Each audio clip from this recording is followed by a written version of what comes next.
Hello guys, welcome to एडवांकुरन। मैं हूं आपका दोस्त अश्विनी कुमार। और जैसा कि अभी जो जेएससी सीजीएल का एग्जामिनेशन हुआ, नागपुरी का पेपर आप लोगों ने अटेंड किया। अब आप लोगों के मिले जुले बहुत सारे कॉल्स आने लगे, व्हाट्सएप मैसेजेस, बहुत सारे चीज। तो मिला जुला आप लोगों का ये आया, क्या कहते हैं, फीडबैक। ज्यादातर लोगों ने आप लोगों ने ये कहा कि क्वेश्चन पेपर बहुत ईजी था सर, है ना। तो चलिए आज के क्वेश्चन, उसी क्वेश्चन पेपर का हम लोग एनालिसिस करते हैं, हर एक पहलू को देखेंगे, ठीक है। और एकदम फैक्ट के साथ आज की वीडियो में जो सही आंसर है वो आपको प्रोवाइड कराया जा रहा है, ठीक है। तो चलिए आज की वीडियो को शुरू करते हैं। और पूरा स्लाइड भी आज मैंने ही तैयार किया है, इसीलिए डिले हुआ आप लोगों को वीडियो जो मिल रहा है। तो कटिंग करना, स्लाइड तैयार करना और जो जितना भी फैक्ट्स है वो सारा चीज को मेरे द्वारा ही किया गया। तो कोशिश किया गया कि बहुत ही परफेक्ट हो, ठीक है। तो काफी मेहनत से वीडियो बनाया गया है, तो वीडियो को ज्यादा से ज्यादा कोशिश कीजिएगा, लाइक कीजिए, शेयर कीजिए। और क्या कहते हैं, हो सके तो चैनल को सब्सक्राइब कीजिए, है ना। चलिए, पहला जो क्वेश्चन है, आपको जो क्वेश्चन मिला वो था भोलवा कर बाप कार है, ठीक है। भोलवा कर बाप कार है, क्वेश्चन है ये। अच्छा, अब जैसे आप लोग कह रहे हैं कि क्वेश्चन इजी था, आप खुद से सोचिए तो ये क्वेश्चन क्या इजी है। भोलवा कर बाप, अब भोलवा कई कहानी आप लोग को पढ़ना है, किस कहानी का पात्र है, उसमें से भी किसी एक पंक्ति को उठा के, मतलब एक बीच का लाइन को उठा के आपसे पूछ दिया गया है क्वेश्चन कि भोलवा कर बाप का रहे, ठीक है। हालांकि इसका आंसर क्या होगा, ऑप्शन नंबर ए, नामी कविराज रहे। तो आज की वीडियो में क्या किया गया है ना, आपको एकदम फैक्ट दिया गया है, ताकि आगामी एग्जाम का भी अगर आप लोग तैयारी कीजिए तो कोई कंफ्यूजन ना रहे, ठीक है। तो चलिए, इसका क्या है, रद्दी कागज से ये लिया गया है। किससे लिया गया है, भोलवा कर बाप क्या रहे, ये जो है भोलवा नाम का जो कैरेक्टर है वो रद्दी कागज से लिया गया है। रद्दी कागज आपका विशेश्वर प्रसाद केसरी की रचना है, ठीक है, जो कि कांटी कहानी संग्रह है, उसका एक कहानी है भोलवा। अच्छा, रद्दी कागज, तो रद्दी कागज के रचनाकार विशेश्वर प्रसाद केसरी, ठीक है। किस किस किताब में छपा था, तो कांटी कहानी संग्रह से में एक कहानी है ये। और इस रद्दी कागज का पात्र है भोलवा, ठीक है। इसमें यहां पर देखिएगा, यहां पर भोलवा कर बाप नामी कविराज रहे। तो आप सोचिए कि इस तरह से याद करके आपको आंसर लिखना था। तो क्वेश्चन ऐसा नहीं है कि बहुत इजी था, सो बात तो नहीं है, ठीक है, लेकिन आप लोगों की तैयारी बहुत अच्छी थी, ठीक है, जिसकी वजह से आप लोग ये बोल पा रहे हैं कि बहुत अच्छा रहा, बहुत अच्छा एग्जाम हुआ।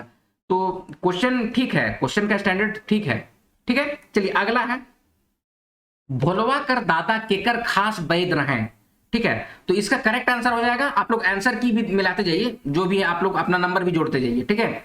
ऑप्शन नंबर सी, रातू महाराजा के यहां वो खास वैद्य थे। अब इसका क्या है प्रूफ, देखिए यहां पर है उनकर दादा, ये फिर सेम चीज है, उनकर दादा मतलब कि भोलवा का दादा रातू महाराजा कर खास वैद्य रहे। तो सारा का सारा आपको ये क्या बोलते हैं, प्रूफ के साथ आज का वीडियो आपको बना के दिया जा रहा है, ठीक है। चलिए अगला क्वेश्चन क्या है, तीसरा क्वेश्चन, के खीसे बिजली कर स्विच के ऑफ कर देलक और 10 गो मोमबत्ती बैर के घर दूरा पीड़ा आंगना में मड़ाए देलक, ठीक है। अच्छा, इसमें सारा चीज का मीनिंग भी देखते जाइए, ठीक है। मड़ाए देलक, मड़ाए देलक का मतलब होता है रख दिया, ठीक है, किसी भी चीज को रख देना, उसको हम लोग बोलते हैं मड़ाए देना, ठीक है। कि मान लीजिए कि दूध पीना है, छुआ बार बार इधर उधर दौड़ रहा है, तो टेबल में दूध के मड़ाई रखियो, ऐसे करके जाके पिए खो तो पी, ऐसे करके बोलते हैं हम लोग, ठीक है, माने बोलते हैं हम लोग, ठीक है। तो मड़ाई रखना मतलब कि रख दिए हैं। तो ये कौन है, तो इसका हो जाएगा ऑप्शन नंबर बी, नीरल, ठीक है।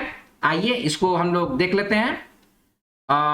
क्रिसमस कर सांझ, ये देखिए, ये क्रिसमस कर सांझ से लिया गया है। क्रिसमस कर सांझ कुमारी बासंती की रचना है, और कांटी कहानी संग्रह में ये कहानी मतलब कि संकलित हुआ है। और इसमें क्या है, देखिए, उ खीसे बिजली कर स्विच के ऑफ कर देलक और 10 गो मोमबत्ती बैर के घर दूरा पीढ़ी अंगना में मड़ाए देलक। तो ये पूछा गया है ये किसने किया है, तो ये काम किया था नीरल। किसने किया था, नीरल ने किया था, ठीक है। तो आप सोचिए, क्वेश्चन का स्टैंडर्ड खराब नहीं है, बहुत अच्छा क्वेश्चन को आपको फ्रेम करके दिया गया है, लेकिन बस यही है कि आप लोगों की तैयारी शायद बहुत अच्छी रही है, जिसकी वजह से आप लोग बोले कि सर बहुत अच्छा एग्जाम गया है। तो इसका करेक्ट आंसर हो जाएगा ऑप्शन नंबर बी, नीरल। फिर आगे है, केकर जिंदगी में एक तरह कर तीता उदासी अकेलापन टूरापन और बेसहाय ढुक जाए है, ठीक है, तो ये किसका है? ऑप्शन नंबर बी हो जाएगा, रोजी दीदी। देखिए इसका हम लोग देख लेते हैं कि हर क्रिसमस कर सांझ ओकर जिंदगी में ढुक जाएला, तो का एक तरह कर तीता उदासी, अकेलापन, टूरापन और बेसहाय अपमान। तो ये किसके लिए बोला गया है? रोजी दीदी के बारे में बोला गया है। ठीक है, किसके लिए है? रोजी दीदी के बारे में है। ठीक है, सॉरी। चलिए आगे बढ़े। फुफू मोरले क्रिसमस में बंदूक लाइन दे मुँह कह रही, कहाँ लाइन दे ही कि फुफू बंदूक। ठीक है, तो ये संवाद के कहलक? तो ये संवाद मुन्ना कहा है। ये भी क्रिसमस की सांझ से लिया गया है। आपको सारा कुछ यहाँ पर देखिए, क्रिसमस की सांझ कहीं है कि फुफू मोरले क्रिसमस में बंदूक लाइन देबू कह रहे, कहाँ लाइन दे सी कि फुफू बंदूक। ठीक है, तो ये बात कौन कहता है? बेटा मुन्ना कहता है। ठीक है, कौन कहता है? मुन्ना कहता है। कॉन्सेप्ट क्लियर होते जा रहा है। देखिए कोशिश किया गया, आज का वीडियो जो है वो होगा कुछ इस तरह से है कि सिर्फ इसको देख लिए हैं तो आपकी तैयारी हो गई। ठीक है, उसी तरह से बनाया गया है वीडियो को। चलिए आगे है। टूरा मंगरा के हर लेगलक और कोआ पिलवा नियर पोइस बढ़ाए लागलक। तो इसका करेक्ट आंसर हो जाएगा नानी। ऑप्शन नंबर बी हो जाएगा नानी। ये भोटांग डहर से लिया गया है। चलिए इसको भी हम लोग देख लेते हैं। भोटांग डहर से लिया गया है। भोटांग डहर किसकी रचना है? पंचम साहू की रचना है। ये भी कांटी कहानी संग्रह की एक कहानी है। ठीक है, जिसके रचयिता कौन है? पंचम साहू हैं। कहानी का नाम भोटांग डहर। टूरा मंगरा के ओकर नानी हर लेगलक और कोआ पिलुआ नियर पोइस बढ़ालक। ठीक है, यहां पर क्या है? नानी हर, मतलब कि नानी ले गई थी। एकदम कॉन्सेप्ट क्लियर हो रहा है। चलिए आगे है। ए रे छोड़ा कटई ढपंग चलबे, जा हमरे छगरी मन के चराव, आइज कलवा हिंदे खाबे, हाँ कोनो लेन देन नहीं होगी, पेट भताए में रह। प्रस्तुत संवाद के कहलक? तो ये कहता है देवमन ओहदार कहता है। ठीक है, अगेन दिस इज फ्रॉम भोटांग डहर। भोटांगे डहर में इस बात को बोला जाता है। और कौन बोलता है? ओहदार कहता है। किसको कहता है? मंगरू को कहता है। क्या कहता है? एरे छोड़ा कतई ढपंग चलबे, जा हमरे छगरी के चराव, आइज कलवा के हिंदे खाबे। ठीक है, देवमन ओहदार कहता है। कॉन्सेप्ट क्लियर है। चलिए आगे बढ़े। अब अगला क्वेश्चन, 7 क्वेश्चन हो गया। 8वां क्वेश्चन क्या है? छुआ कर देख रहे मोय कह लेबू, मुदा वंश बराव कैसे चली, और अखन तो एते बड़ जिंदगी के का लखे गुजारबे, मोर बात मानत हिस हल फिर बिहा कर ले। तो ये बात को कौन कहता है? खिरोधर सिंह को। क्या बोल रहा है? ई बात के कहलक? खिरोधर सिंह के। ठीक है, तो यहां पर ऑप्शन है, इसका करेक्ट आंसर हो जाएगा ऑप्शन नंबर बी, मां कहती है। ठीक है, इसको हम लोग देख लेते हैं। ये जो है वो मनपूरन से लिया गया है, जिसके रचनाकार हैं लाल रणविजय नाथ सहदेव। ये रुगड़ा कुकड़ी नामक जो कहानी संग्रह है उसकी एक कहानी है मनपूरन। मनपूरने में बोलती है खिरोधर सिंह की माए। कौन बोलती है? खिरोधर सिंह की माए। सेखन जीते रहें वो कहलें कि छुआ कर देख रेख मोय कर लेबू, मुदा वंश बरखा कैसे चली। ठीक है, तो इसका करेक्ट आंसर क्या हो जाएगा? ऑप्शन नंबर बी, मां कहती है। ठीक है, अब आगे है मनपूरन केकर नाती रहे। ठीक है, इसका करेक्ट आंसर हो जाएगा ऑप्शन नंबर ए, सुशीला। मनपूरन जो था ना वो सुशीला का नाती था। सुशीला की सौतेली बेटी थी लीला।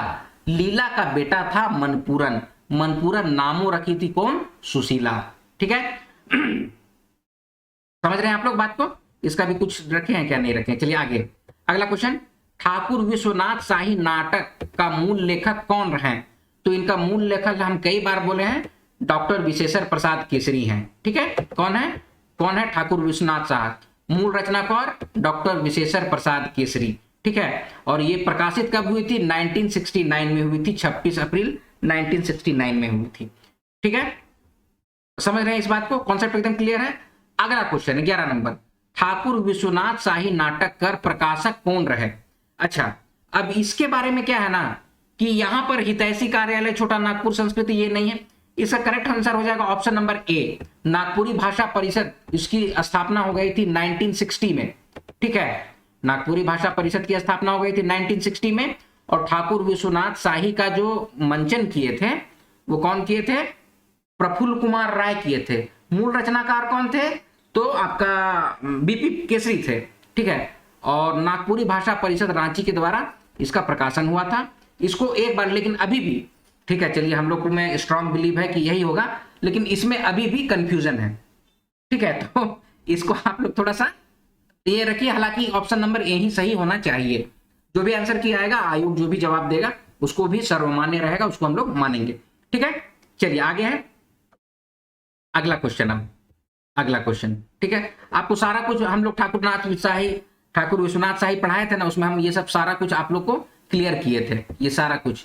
ठीक है, तो इस चीज को आप लोग दिमाग में रखिएगा। ठीक है, झारखंड झरोखा के द्वारा इसका पुनः मुद्रण जो किया था ना, फिर से मुद्रण मतलब कि फिर से प्रकाशन ये सब जो किया गया था, छपाई हुआ था, प्रिंटिंग हुआ था, तो बाद का हुआ था। ठीक है, तो उसको आप लोग दिमाग में रखिएगा। आगे बढ़ते हैं अच्छा 12 नंबर क्वेश्चन में अब। ठीक है, रात सिरात है देखे लाले लाल बिहान, जागर संसार आज जागा क्रिस्तान। तो ई गीत कर गीतकार कौन है? तो ई गीत कर गीतकार है प्रफुल्ल कुमार राय। ठाकुर विश्वनाथ शाही जो रचना नाटक है उसमें जितना भी गीत लिखे हैं ना वो प्रफुल्ल दा लिखे हैं। ठीक है, तो इसको कौन लिखे हैं? उद्घोष। रात सिरात है देख ले लाल बिहान, ये जो है ना वो प्रफुल्ल कुमार राय के द्वारा लिखा गया है। ठीक है, इसमें जितना भी गीत है ना वो इन्हीं का लिखा हुआ है। जैसे कि कड़की उठी तलवारी शहीद चलने धारी धारी, ये भी प्रफुल्ल दा की रचना है। ठीक है, कॉन्सेप्ट क्लियर है? चलिए अब आगे बढ़े। ओह झूठ और अन्याय कर अंत नहीं होवी का, सच और न्याय कर झंडा नहीं फहरी, तब हम जी के का करब, ये कथन केकर ले बोलल गेलक। देखिए क्या बोला गया है, ये कथन किसके लिए बोला गया है? ठीक है, देखिए ये कथन तो बोला गया हम लोग धरती माँ की रक्षा के लिए। ठीक है, स्वतंत्रता संग्राम के लिए बोला गया है, लेकिन ये बोले कौन है? तो ठाकुर विश्वनाथ शाही बोले हैं। देखिए इस तरह के क्वेश्चन में देखिए क्वेश्चन कुछ है सर, ये कथन जो है वो केकर ले बोला गेलक है, तो वैसा कोई ऑप्शन इसमें है नहीं। इसमें ऑप्शन जो है उसके अकॉर्डिंग हम लोग आंसर लिखते हैं। एग्जामिनेशंस में आप किसी भी तरह के एग्जामिनेशंस को अटेंड कीजिएगा ना, जो ऑप्शंस है उसके अकॉर्डिंग आंसर आता है।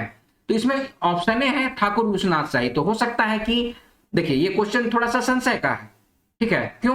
क्योंकि ये कथन केकर ले बोलल गेलक, तो किसके लिए बोला गया है?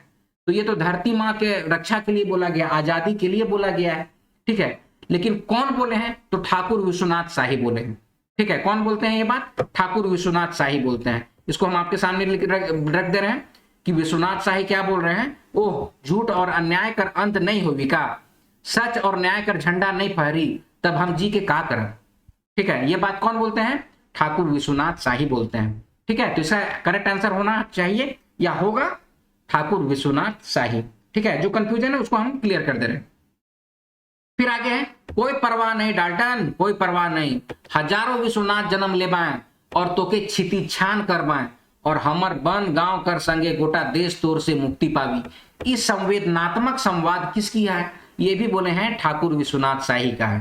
ठीक है, ये भी कौन बोले हैं? ठाकुर विश्वनाथ शाही। हम एकदम दिखलाते जा रहे हैं आपको कि हंस के बोलते हैं कि कोई परवाह नहीं डाल्टन, कोई परवाह नहीं, हजारों विश्वनाथ जन्म लेबाएं और तोके, और मतलब कि जो भी है यहाँ पर जो दिया हुआ क्वेश्चन कि तोके छिती छान करवाएं और हमार वन और गोटा देश से तोके मुक्ति दिलावे। तो कौन है? ठाकुर विश्वनाथ शाही। आगे है हमार देशवासी मन स्वतंत्रता संग्राम कर जैग में, आज हम अपन आम के होम करत ही, ताकि एकर आयग धधक उठी, भारत माता की जय। ये आखिरी संवाद के बोलक? तो ये भी कौन बोले हैं? ठाकुर विश्वनाथ शाही बोले हैं। ठीक है, 15 नंबर क्वेश्चन ठाकुर विश्वनाथ शाही। चलिए इसको हम लोग देख लेते हैं, कौन बोलते हैं? विश्वनाथ शाही। क्या बोल रहे हैं कि हमर देशवासी मन स्वतंत्रता संग्राम कर जायग में, आज हम आपन के होम करत ही, ताकि एकर आयग धधक उठे, भारत माता की जय। ये बात कौन बोलते हैं? विश्वनाथ शाही बोलते हैं। तो ठीक है, इसमें क्या हो जाएगा?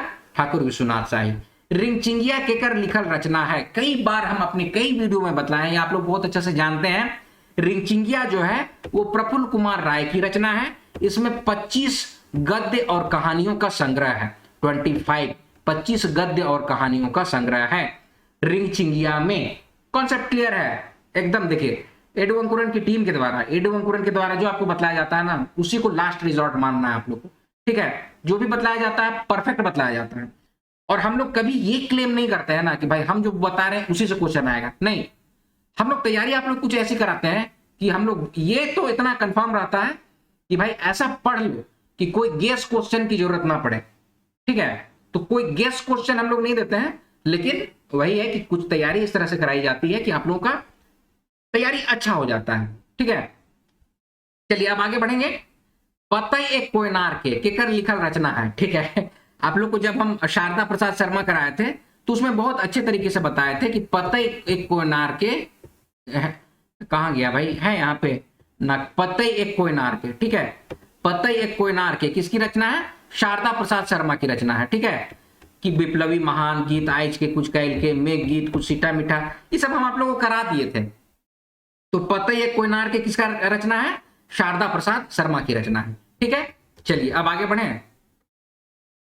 अगला क्वेश्चन है क्वेश्चन नंबर 18, ठीक है। क्वेश्चन नंबर 18, मेवाड़ केसरी कौन साल प्रकाशित होला? तो मेवाड़ केसरी कौन साल प्रकाशित हुआ है वो आपको हम बतला देते हैं कि सहनी उपेंद्र पाल नाहन की रचना है। और बहुत अच्छे तरीके से हम आपको बताए थे कि पहली रचना इनकी क्या थी? नारद मोहन लीला। दूसरी रचना क्या थी? उलाहना। नारद मोहन लीला कब हुआ था? 1956 में। उलाहना कब हुआ था? 1957 में। मेवाड़ केसरी जो है साहित्य आश्रम गुमला से 1986 में छपी थी, 1986 में छपी थी। ये सब आप लोगों को बतलाए हैं, एकदम क्लियर कॉन्सेप्ट है, ठीक है। तो इसका करेक्ट आंसर क्या हो जाएगा? 1986, ऑप्शन नंबर ए, ठीक है। अच्छा, डॉक्टर बीपी केसरी कर शोध प्रबंध कर शीर्षक कर नाम कार्य है, ठीक है। डॉक्टर बीपी केसरी का जब क्लास लिए थे बहुत अच्छे तरीके से बतलाए थे कि नागपुरी गीतों में श्रृंगार रस, ऑप्शन नंबर इसका सी हो जाएगा, ठीक है। ऑप्शन नंबर डी जो है वो कुमारी बासंती की रचना है। ऑप्शन नंबर सी हो जाएगा नागपुरी गीतों में श्रृंगार रस। आपको ये देखिए, ये डॉक्टर केसरी का है, उनके पिता का नाम शिवनारायण साहू, माता का लगन देवी, सब कुछ बताए थे। पीएचडी का विषय इनका था नागपुरी गीतों में श्रृंगार रस, ठीक है। नागपुरी गीतों में श्रृंगार रस, ये हो जाएगा इनका करेक्ट आंसर। इसमें क्या हो जाएगा? नागपुरी गीतों में श्रृंगार रस। कॉन्सेप्ट क्लियर है? चलिए आगे बढ़ रहे हैं। क्या बोल रहा है? शोध प्रबंध, शोध किए थे कब? पीएचडी जब किए थे उस समय शोध प्रबंध। तो एकदम स्पष्ट आप लोग को जब लिखा गया है पीएचडी का विषय जो है, शोध जिस पे किए हैं वो आपका नागपुरी गीतों में श्रृंगार, इसको बोल्ड करके भी हम बतलाए थे आप लोग को। चलिए आगे बढ़े। डॉक्टर गंजू का जन्म कौन गांव में? बेलवा दाग में हुआ था। खुट्टी में बेलवा दाग है। तो ये सब आपको इस आज जानते हैं इसको आप बहुत अच्छे से, ठीक है। अब आगे है, डॉक्टर गंजू का चर्चित नाटक कौन सा है? तो अखरा निंदाए गलक है। अखरा निंदाए गलक, अखरा निंदाए गलक में हम आप लोग को बतलाए थे कि यहाँ के नवयुवकों का जो पलायन हो रहा है, ठीक है, जिसके कारण अखरा में ना मांदर बज रहा है, ना बांसुरी बज रहा है, ना झूमर खेल रहा है लोग, ना नाच डेग रहा है। तो अखरा जो निंदा गया है, सुत गया है, इसीलिए ये बोले थे अखरा निंदाए गलक। देखिए हम लोग कोशिश किए हैं इस तरह से कि कुछ कहानी के माध्यम से या कुछ इस तरह से बोला जाए कि आपको याद हो जाए, इसलिए मुझे इतना बोलना पड़ता है। तुम क्या है यार, 21 नंबर क्वेश्चन, गंजू की चर्चित नचना अखरा निंदाए, ऑप्शन नंबर बी, ऐसे बोल के भी हम पार हो सकते हैं, लेकिन इतना क्यों बोलना पड़ता है? ठीक है, इसका रीजन बस यही है कि आप लोग को याद हो जाता है, ठीक है, अपने आप को आप लोग कनेक्ट कर पाते हैं, ठीक है। अब आप ही लोग, कई लोग, हम ही खुद से, हम लोग का पलायन हो गया, यहाँ से हम लोग बाहर चले गए रोजी रोजगार के अवसर पे, वहां पर काम धाम करते हैं या वहां से काम कर रहे हैं, ठीक है। तो ये अखरा में जो नाच गान का काम है ये सब रुक गया है, इसीलिए डॉक्टर गंजू को या फिर यहाँ के बहुत सारे, बीपी केसरी भी बोलते थे, इस बार केसरी सर सब से हम लोग मिलते थे, मलेरिया विभाग में भी कभी कभी आते थे, वो बोलते थे कभी कभी कि जगह जगह घूमने पे यही पता चलता है कि यहाँ के नवयुवकों के साथ ज्यादा गड़बड़ी हो रही है। या अभी भी आप लोग को एग्जामिनेशन के लोग के एग्जामिनेशन, सोचिए एग्जामिनेशन नहीं हो पा रहा है ठीक से, ठीक है, प्रॉपर एग्जाम नहीं ले पा रहे, तो क्या हो रहा है, नवयुवकों के साथ अन्याय हो रहा है, ठीक है। तो उसी बात को बतलाने के लिए अखरा निंदाए गलक की रचना किए थे। फिर आगे है, डॉक्टर बासंती का जन्म कौन साल हुआ था? 1950 में हुआ था, ठीक है। मैंने जो पहला नोट्स दिया था उसमें 1949 लिख दिया था, लेकिन उसको कट करके फिर हम 1950 बना दिए थे, तो उसको आप लोग जरूर से चेक कीजिएगा, 1950 बना दिए थे, 1950, ठीक है। फिर आगे है, बोल आपन बोली केकर लिखल रचना संग्रह है क्या? तो इसका हम दिए हैं आपको बीपी केसरी का बोल आपन बोली, ठीक है, ये डॉक्टर बीपी केसरी की रचना है। बोल एपल बोली में सत्यार्चन, बोल आपन बोली जो है वो किसकी रचना है? डॉक्टर बीपी केसरी की रचना है। तो इसका करेक्ट आंसर हो जाएगा option number B, BP Kesari. अच्छा ये कौन सा, ये मुझे नहीं पता, शायद ये डी है, ठीक है, सेट भी तो आता है ना, तो सेट डी है शायद ये, ठीक है। तो doctor BP Kesari 23 number question, option number B. चलिए आगे बढ़े। अगला question 24 number, 24 number, doctor Kumari Basanti कर प्रसिद्ध कहानी का नाम है क्रिसमस कर सांझ। ठीक है, क्रिसमस कर सांझ किसकी रचना है? डॉक्टर बासंती मैम की रचना है। ठीक है, आगे, मरणोपरांत कौन नागपुरी साहित्यकार कर राजकीय सम्मान कर साथे अंत्येष्टि करल गेलक? तो option number B, doctor BP Kesari. BP Kesari sir का किया गया था। आप लोग को बहुत अच्छा से बतलाए थे कि झारखंड की संस्कृति को जन जन तक पहुंचाने के लिए मेला योजना की शुरुआत किए, और एक ऐसी हस्ती है जिनकी अंत्येष्टि राजकीय सम्मान के साथ पिठोरिया स्थित किसान घाट पे की गई। तो क्वेश्चन छूटेगा, मान लीजिए पूछा के जाता कि कहां पे हुई थी इनकी अंत्येष्टि, तो भी आप लोग बता देते कि पिठोरिया स्थित किसान घाट पे हुई थी, राजकीय सम्मान के साथ हुई थी। ठीक है, तो इसीलिए आप लोग भी एकदम सम्मान के साथ एग्जाम अटेंड किए हैं। ठीक है, बहुत अच्छी बात है। अब आगे है, संज्ञा कर कितना भेद होवेला? तो संज्ञा का 5 भेद होता है। कौन कौन सा भेद होता है? व्यक्तिवाचक संज्ञा, जातिवाचक संज्ञा, समूहवाचक संज्ञा, भाववाचक संज्ञा और द्रव्यवाचक संज्ञा, 5 भेद होता है। ठीक है, चलिए अब आगे है, दूध पानी आदि संज्ञा कहायला। क्या कहा था भाई? ये हमको मतलब कि दूध और पानी ये सब क्या है? तो द्रव्यवाचक संज्ञा के अंतर्गत आना चाहिए। ठीक है, एक बार देख लीजिएगा आप लोग। ठीक है, इसका ऑप्शन देख लीजिए। इसको हम देखिए, दिमाग से मेरा उतर गया, इसलिए शायद इसका कटआउट नहीं डाल पाए, और कटआउट नहीं डाले हैं तो हमको लगता है कि नहीं बोलना चाहिए। आप लोग इसको अपने हिसाब से देख लीजिएगा। ठीक है, समूहवाचक, भाववाचक, जातिवाचक तो नहीं होगा, तो ऑप्शन नंबर डी ना होना चाहिए, द्रव्यवाचक होगा। ठीक है, अब आगे है, नागपुरी में सर्वनाम कर कितना भेद मानल जाए है? तो नागपुरी में सर्वनाम का कितना भेद है यार? एक मिनट हम देख लेते हैं। इसका होना चाहिए 7 होना चाहिए ना, यहां तो 6 भेद है। देखिए, सदनी व्याकरण के अनुसार, हम बस आप लोग को आंसर बता दे रहे हैं, सदनी व्याकरण के अनुसार सर्वनाम का देखिए 6 भेद है। और भी कुछ है? नहीं, सर्वनाम का देखिए 6 भेद है, लेकिन इसमें ऑप्शन है, इसमें ऑप्शन नहीं दिया है। ठीक है, तो इसको आप लोग अपने हिसाब से देख लीजिएगा। सदनी व्याकरण के अनुसार तो 6 भेद होता है। अब इसमें 7, 5, 12, 14 दिया हुआ है।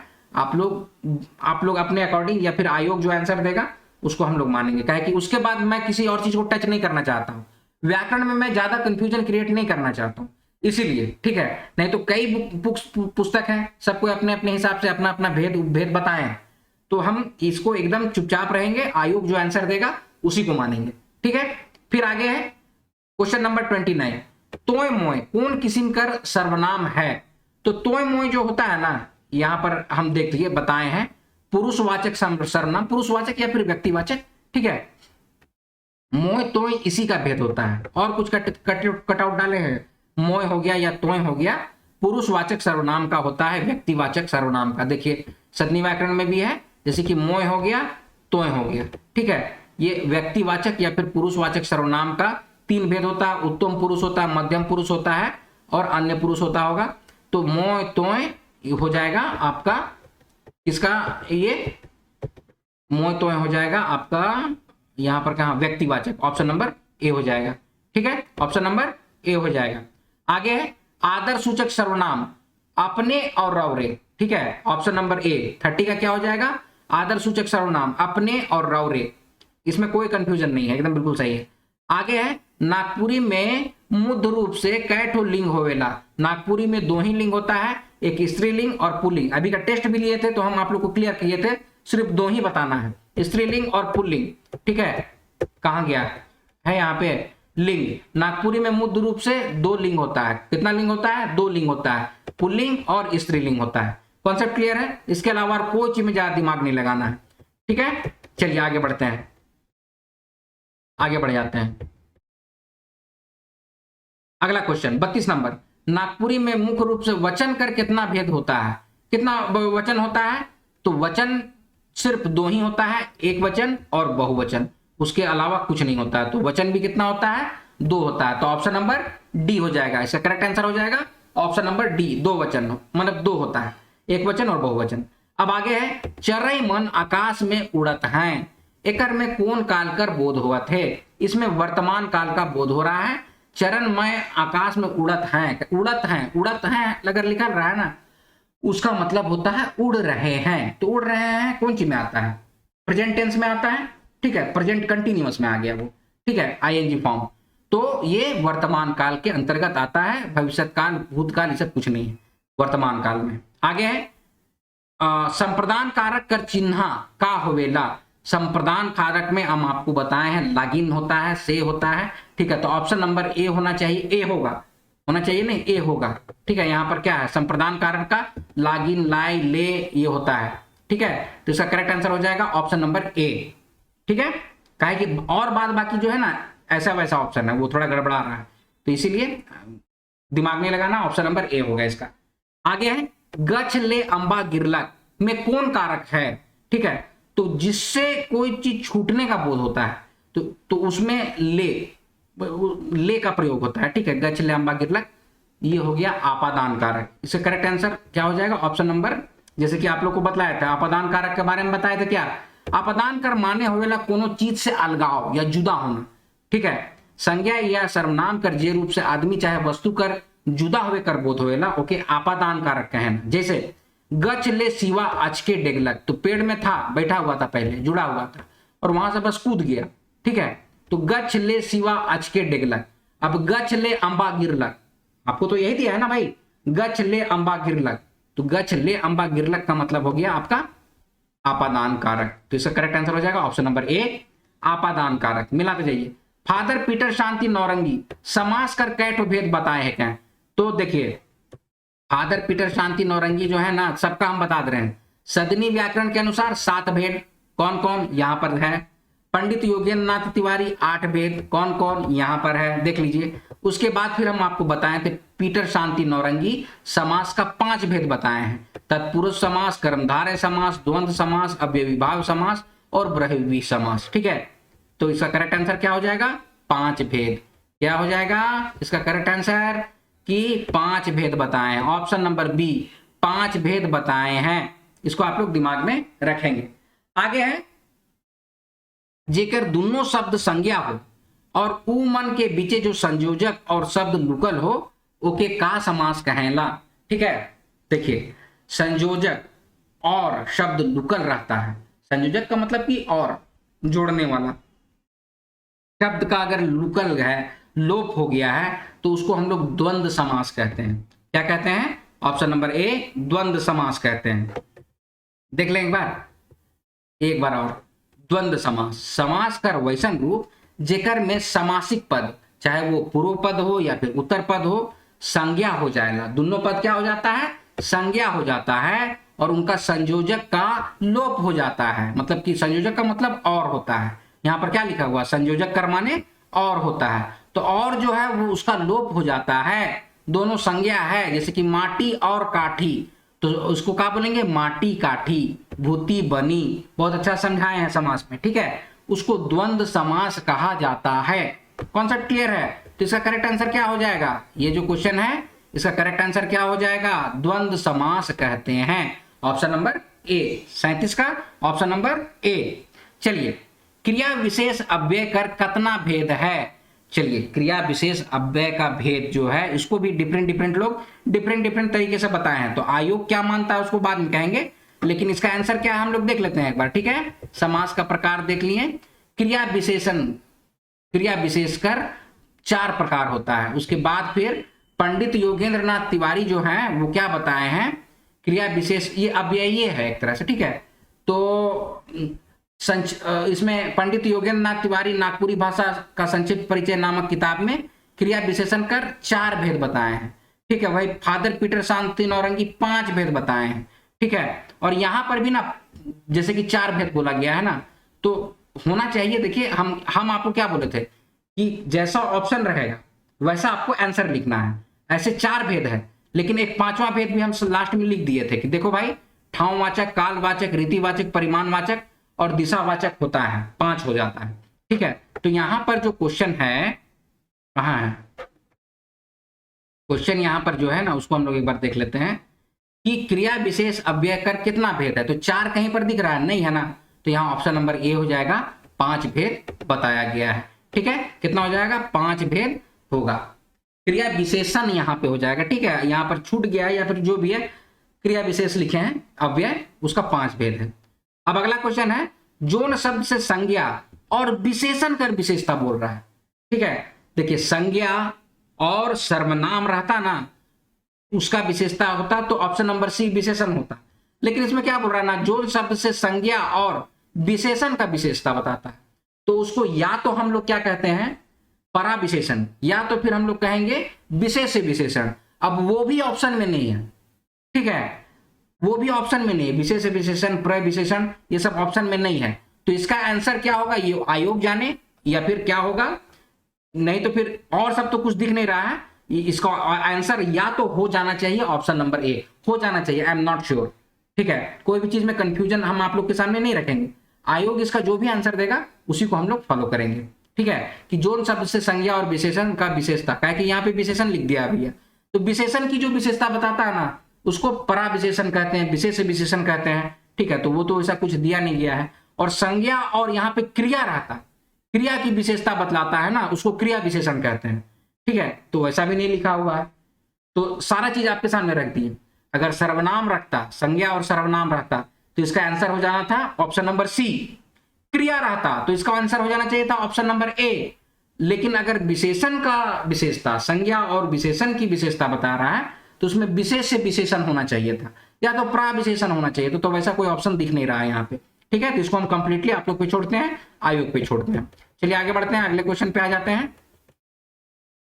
अगला क्वेश्चन ऑप्शन नंबर 40, खुद खुसरो कर विपरीतार्थक शब्द का, खुद खुसरो का मतलब होता है ना खसुआ जाना, कोई भी चीज जो है ना रुगड़ा हो जाना, तो उसका हो जाएगा ऑप्शन नंबर डी, हो जाएगा चिकन चाकन होना चाहिए, ठीक है। हम लोग के अकॉर्डिंग तो चिकन चाकन होना चाहिए भाई इसका, क्योंकि विपरीत बोल रहा है। खुद खुसरो का मतलब जो खुद खुसरो हो जाए है, ऐसे करके बोलते हैं ना, माने हाथ में गोड़ में या पूरा गोतर गतर, तो माने कि उसको क्या बोलते हैं, खसुआ, ठीक है, खसुआ जाए है ऐसे बोला जाता है, तो उसका हो जाएगा चिकन चाकन, होना तो ये चाहिए, ऑप्शन नंबर 40 का होना चाहिए, ऑप्शन नंबर डी, ठीक है। चलिए आप आगे बढ़ेंगे।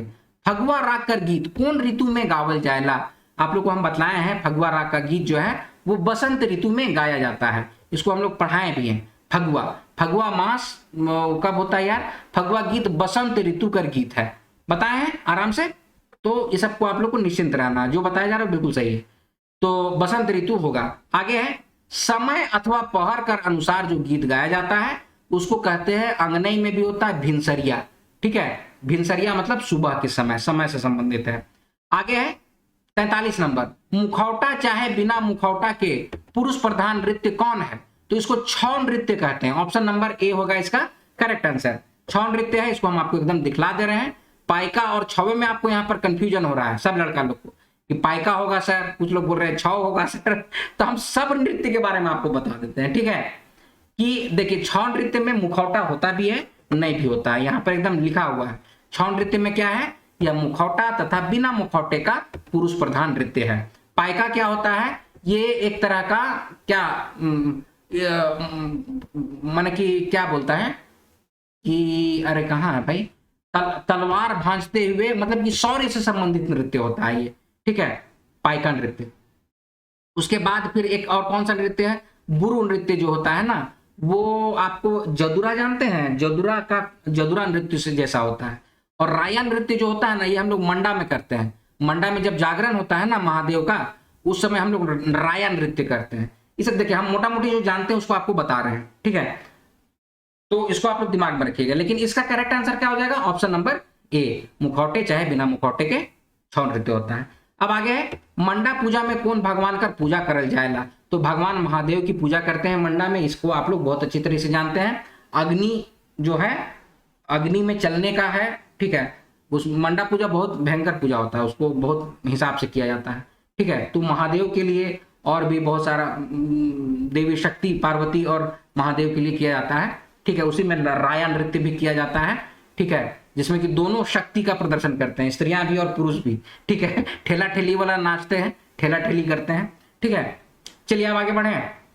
प्रस्तुत गीत कौन प्रकार का गीत है, अंबा मंजरे मधु मातल रहे तैसे न पिया मातल, ये आंगनई नृत्य है, एकदम बिना कोई भी डाउट नहीं रखना है इसमें, ठीक है। आंगनई में हम आपको एकदम बताए थे बहुत अच्छे तरीके से कि अंबा मंजरे मधु मातल रे तैसे पिया मातल जाए रे, ये आंगनई नृत्य है, एकदम बहुत अच्छा से कॉन्सेप्ट क्लियर है, इसका हो जाएगा ऑप्शन नंबर ए। आगे है उदासी गीत कौन ऋतु में गावल जाएला, उदासी पावस का आप लोग को अंतर बताए थे, उदासी जो है वो गर्मी में गाया जाता है, ठीक है। यहाँ पर हम आपको दिए होंगे कहीं पे, देखिए उदासी।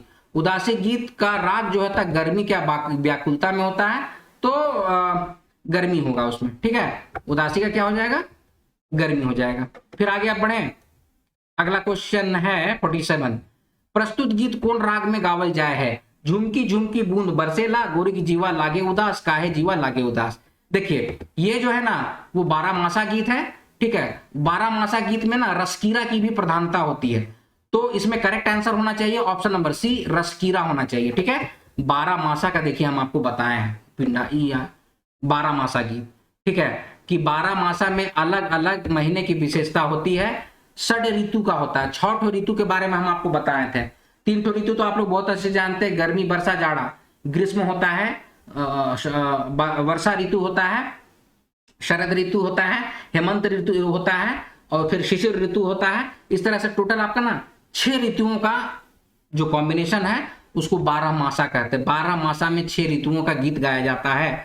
इसी में है झुमकी झुमकी बूंद बरसेला, गोरी जीवा लगे उदास, काहे गोरी जीवा लगे उदास, ठीक है। तो ये देखिए सावन ऋतु में भी 12 मासा गीत गावल जाता है, रसकीरा से भी संबंधित होता है ये, ठीक है। तो इसको आप लोग दिमाग में रखिए, क्या कि सावन का गीत है, तो ऑप्शन नंबर सी इसका होना चाहिए, ठीक है। कॉन्सेप्ट क्लियर है। अब आगे है, प्रस्तुत गीत कौन संस्कार का गीत है? भले भले नाती भले हो, आयो रे वंश बढ़ालें और सौरी कर धुंगिया आकाशे गिलें। ये आपको इसका हम दिए हैं क्या? इसका नहीं दे पाए शायद। अच्छा ठीक है, इसका हो जाएगा ऑप्शन नंबर ए, सोहर। सोहर को भी झंझाइन कहते हैं। सोहरे में आपको हम लोग सौरी के बारे में आपको बताए थे, सौरी गृह होता है, ठीक है। सौरी अंधार घर के बारे में बताए थे, ये सारा कुछ बताए थे। क्वेश्चन भी हम शायद आपको दिए थे टेस्ट सीरीज में, या फिर जो भी। एकदम कॉन्सेप्ट क्लियर है, कोई चीज का डाउट नहीं होना चाहिए। ऑप्शन नंबर ए इसका हो जाएगा 48 का। आगे है, प्रस्तुत गीत कौन पर्व में गाया जाए? अरे हो केकर सिरजल दीवा रे दीवा, केकर सिरजल बाती रे, ठीक है। इसको गा के भी आपको समझाए थे। ये आपका सोहराई गीत से, सोहराइये को हम लोग दीपावली बोले, कई वीडियो में हम बोले हैं। सोहराई का मतलब दिवाली होता है, सोहराई का मतलब दिवाली होता है। दिवाली में दिया और बाती बनाया जा रहा है। देखिए हम आपको नोट्स भी जो दिए हैं वो हम बता दे रहे हैं, ठीक है। पशुधन को लिए, पशु के लिए ये गीत गाया जाता है। अरे हो केकर सिरजल, सिरजल का मतलब होता है सृजन किया हो, किसने सृजन किया? दिया का सृजन किसने किया? तो बोलता क्या है, और कि मैंने क्वेश्चन पूछ रहा है का गाना गा के कि केकर सिरजल दीवा रे, केकर सिरजल बाती रे, माने कि दिया का सृजन किसने किया रे, और बाती का सृजन किसने किया, कि इतना सुंदर लगता है दिया और बाती का कॉम्बिनेशन। ऐसे बोल के गीत गावल जाता है। तो अब बोलता है लोग कुम्हरा के सिरजल दीवा रे, मतलब कुम्हार जो है वो माटी का दिया बनाता है, और धोबिया के सिरजल दिया बाती रे, और धोबी जो है ना उसके पास जो बचा हुआ कपड़ा रहता है उसी से वो बाती बना देता है, ठीक है। तो इस बात को यहाँ पर गीत गा के बताया जा रहा है, ठीक है। तो इसका करेक्ट आंसर क्या हो जाएगा? Option number A, Sohrai. फिर अब आगे है क्वेश्चन नंबर 50। प्रस्तुत गीत में कौन महीना कर चित्रण करल जाए है? तो जेठ बैसाख मासे मड़वा फंदावल, घरे नके एको मुठा रिनो नहीं मिले, करबू कैसे करो कमन उपाव, करबू कैसे। तो इसमें जेठ बैसाख मास का वर्णन दिए दिया, तो ऑप्शन नंबर ए इसका आंसर होगा। जेठ और बैसाख, जेठ होता है आपका गर्मी का समय होता है, ठीक है। तो ये 50 क्वेश्चन है आज का। अब वीडियो में हम 50 क्वेश्चन आपके सामने रखे हैं। बहुत जल्दी अगला 50 क्वेश्चन भी आपके सामने क्लियर कर दिया जाएगा। जितना भी आपको आंसर दिया जा रहा है उसमें 1-2 में आप लोग को शायद हो सकता है कंफ्यूजन हुआ होगा, जिसको हम क्लियर किए। जैसे कि छऊ हो गया, पाइका हो गया, सब कोई हमसे पूछ रहे थे, ठीक है। ऊपर से ये झुमकी झुमकी बूंद बरसेला सब कोई हमसे पूछ रहे थे, और भी कई सारे क्वेश्चंस को आप लोग पूछ रहे थे। देखिए वीडियो के माध्यम से हम दे दिए हैं, ठीक है। आप लोग अपना मार्क्स जोड़ते जाइएगा। अगला 50 का भी हम लोग बहुत जल्द आपको अपलोड कर देंगे। अच्छा, साथ ही साथ जो भी अभी क्षेत्रीय कार्यकर्ता का एग्जामिनेशन होने वाला है उसका हम लोग सिर्फ पीडीएफ प्रोवाइड कर रहे हैं, तो पीडीएफ आप लोग ले सकते हैं। उत्पाद सिपाही का क्लास चल रहा है, एलडीसी के लिए जो भी तैयारी कर रहे हैं उसका भी क्लास चल रहा है, ठीक है। इंटर लेवल के लिए और उत्पाद सिपाही 10th लेवल के लिए ये हम लोग प्रॉपर आप लोग की तैयारी कर रहे हैं। जो क्वेश्चन आप लोग को कराया जा रहा है उसको बहुत अच्छे से कीजिए, क्लास को अटेंड कीजिए, आपको कोई भी क्वेश्चन नहीं छूटेगा, ठीक है। मैक्सिमम लोग आप लोग 90+ कीजिएगा ही कीजिएगा। इस बात की हम लोग थोड़ा सा कोशिश करते हैं कि हाँ भाई ऐसा होगा। तो चलिए आज का वीडियो जो है आई होप आप लोग बहुत अच्छे से समझे होंगे। जो भी डाउट होगा यार, comment section is open for all, comment कीजिए, अपने डाउट्स को बताइए। और क्वेश्चन इजी नहीं है, आप लोगों ने मेहनत अच्छा किया है, ठीक है। अब ये सरकार और आयोग, अब देखिए उन लोग क्या करते हैं आगे कि आप लोगों का सिलेक्शन हो, क्वेश्चन अच्छा करना, अटेंड करना, अच्छा एग्जाम लिखना, उससे ज्यादा हम लोग का एक्सपेक्टेशन है कि आप लोगों का सिलेक्शन हो और आप लोग कभी भी सिलेक्ट होइए, आप लोग के जहन में सिर्फ ये रहे कि हाँ भाई एडू अंकुरन से कुछ सीखे थे, बस यही मोटो रहता है वीडियो बनाने का। नहीं तो फिर नागपुर का वीडियो क्यों आदमी क्यों बनाएगा भाई, ठीक है, उससे कुछ बेनिफिट नहीं है, क्योंकि मेहनत बहुत है इसमें, क्योंकि आज मैं खुद सारा स्लाइड बनाया हूं तो मुझे पता है बहुत मेहनत लगता है। वो तो टाइपिस्ट और स्लाइड बनाने वाला भैया लोग बहुत मेहनत किया है बेचारा लोग, तो उन लोग को भी थैंक्स कहेंगे। उन लोग अब पूरे क्या कहते हैं ये जर्नी में काफ़ी सहयोग किए हैं, बहुत मेहनत की हैं वो लोग, ठीक है। तो सबको सबको ही आप लोग धन्यवाद के पात्र हैं। चलिए ये वीडियो आई होप आप लोग को समझ में आया होगा। जो भी डाउट होगा कमेंट सेक्शन में ओपन फॉर ऑल, कमेंट कीजिएगा। मिलते हैं अगले वीडियो में, तब तक आप लोग अपना ख्याल रखिएगा। जय हिंद।